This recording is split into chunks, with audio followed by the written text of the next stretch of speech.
Tonight on The Cycle, Apple unveils the answer to Amazon Echo. Racist memes cost students the chance to go to Harvard. And we try to help make sense of the drama surrounding Qatar. All that and more coming to you live right now.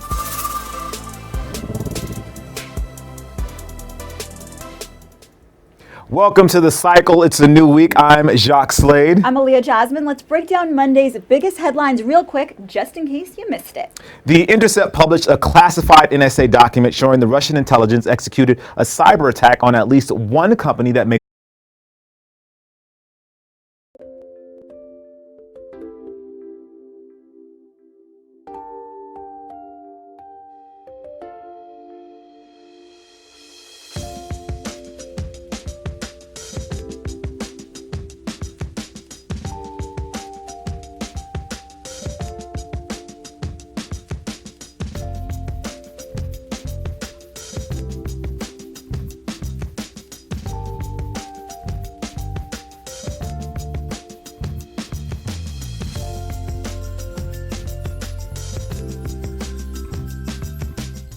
Tonight on The Cycle, Apple unveils the answer to Amazon Echo. Racist memes cost students the chance to go to Harvard.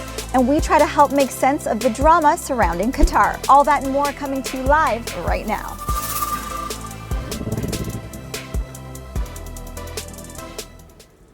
All right. Take two, bringing The Cycle to you again. Welcome. It's a new week, and I'm Jacques Slade. And my mic is working this time. I'm Aaliyah Jasmine. Let's break down Monday's biggest headlines really quick, just in case you missed it. Okay. The Intercept published a classified NSA document showing the Russian intelligence executed a cyber attack on at least one company that makes voting machine software. The report also details attempts to hack local election officials through phishing. The FBI arrested a 25-year-old NSA contractor named Reality Winner, that's her real name, for allegedly leaking the document. And Donald Trump hasn't been this disappointed in a reality winner since Joan Rivers was the Celebrity Apprentice. All right, moving on. Scotland Yard identified two of the men behind Saturday's London terror attack. One of them, it turns out, was known to British intelligence and had even been featured in a BBC documentary about extremism. But police say they had no reason to suspect him of coming an attack. The third attacker has not been named, and we're not sure why, so we'll have to keep you updated on that. This attack and other recent events have made us think about how we all act when news breaks. So we have a segment about breaking news for you later on in this show. The London attacks prompted an early morning Twitter rant from the president. To be honest, it was a bit of a mess. He tweeted at Fox and Friends. He misconstrued a quote from London's mayor. He expressed disappointment that the Justice Department is fighting for, quote, the watered-down, politically correct version of the travel ban instead of the original. All that Twitter rant needed was a nonsensical typo, and I would have totally won Trump Twitter bingo. If you and your friends aren't already playing it, you should. Definitely should play it. And in case you're wondering, the ACLU has already said that they will consider using those travel ban tweets to argue against the Justice Department in court. Right, the immigration ban that's not a travel ban that he just called a travel ban. Next story. A disgruntled former employee shot and killed 5 of his ex-coworkers in a business in Orlando.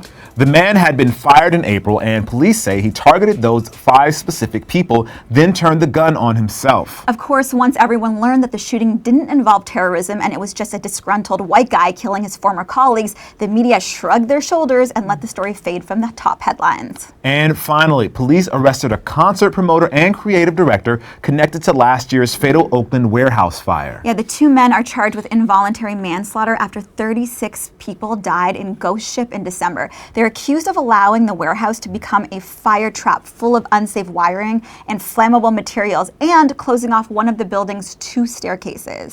And that's in case you missed it. Okay, now for those really important headlines that aren't getting the attention that they deserve, this is Below the Fold. Number 1, Kim Weaver, the ex-internet psychic and Democratic challenger in Iowa's 4th Congressional District, withdrew from the race, citing in part death threats she says she's received. But Steve King, the Republican incumbent, calls the threats a fabrication. Kind of feel like she should have saw that coming.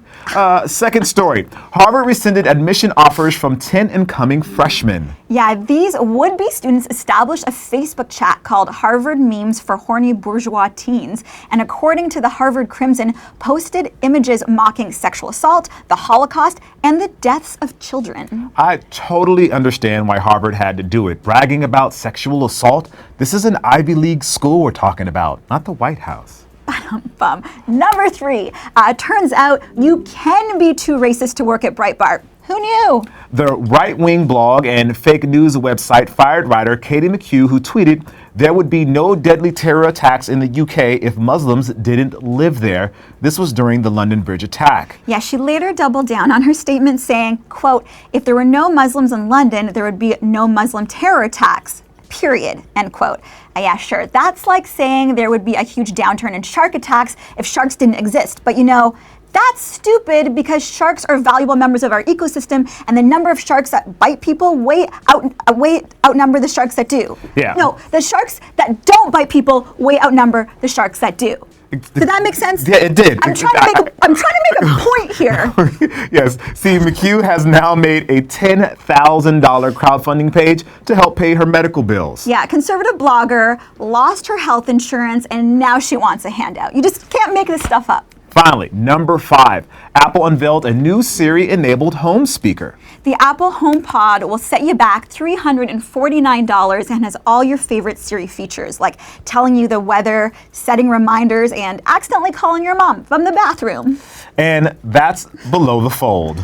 All right, you might have seen a story about 5 Arab states cutting off ties with Qatar, and maybe you thought, that seems important, but way too complicated for me to understand. Well, you're right. It is complicated. We're going to do our best to shed some light on this story without turning it into a, let's say, 2-hour college lecture on Middle East politics. It's TLDR. Too long, didn't read. Okay, here it goes. Saudi Arabia, Bahrain, Egypt, and the United Arab Emirates all cut off diplomatic relations with Qatar. They shut down travel between the countries and have given all Qataris 14 days to get out.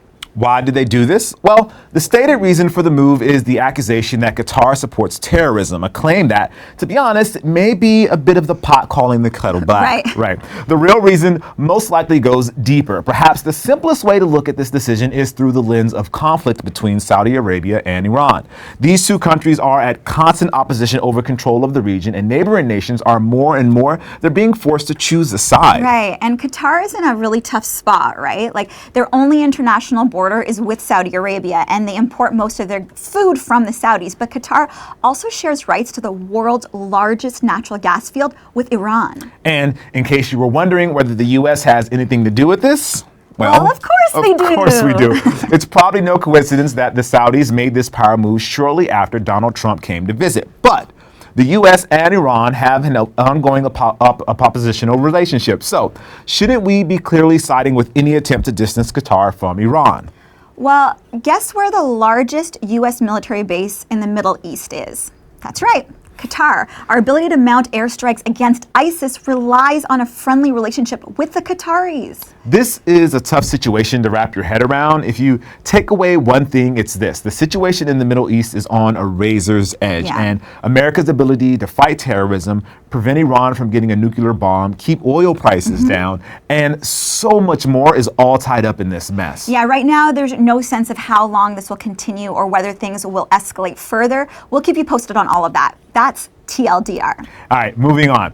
We want to ask you to think back to Saturday. I know it's hard, but try to remember how you heard about the London Bridge attack. It was probably on a notification on your phone, or maybe a headline on social media or something like that. Something like London police say they are dealing with an incident on London Bridge. Yeah, we suck at breaking news. I mean, not us personally, not us. But we as a society completely blow it whenever a big news event happens. So let's talk about why this matters. So take that London headline, for example. That same pattern happens every time. The first bit of info it comes out, it's vague and frankly not helpful.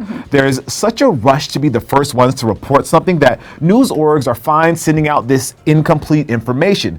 But how does this help anyone? Yeah, it just sets off a panic pursuit of more info. Any info, suddenly the phrases sources say and witnesses report start showing up all over social media. We start searching for hints about what might actually be happening. Are there fatalities? Was it an accident? Is it terrorism? What's the suspect's skin color?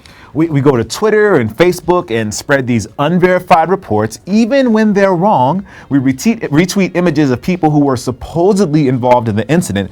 Remember when Reddit users identified the wrong two suspects in the photos of the Boston Marathon bombing? Oh, yeah. That's pretty embarrassing, even for Reddit users. Yeah, the internet has trained us to be skeptical of everything we see. We know that there are trolls and liars and jokers out there trying to fool us, but for some reason, in a crisis, we lose that skill. So many people get fooled by fake stories. During the Manchester bombing, so many people got fooled, whether it was false reports of another attack happening, photos of supposed victims, or images that claim to show Ariana Grande's injuries. Do you remember all those? Yeah, you might be wondering, who cares? What does it matter if I mistakenly spread fake news? It happens every day. But breaking news situations are different. It's not just normal people like us desperately clamoring for information. It's journalists and emergency personnel as well. Yeah, police and fire departments use social media as one of their tools to find out what's going on during a crisis. Every piece of misinformation gets in the way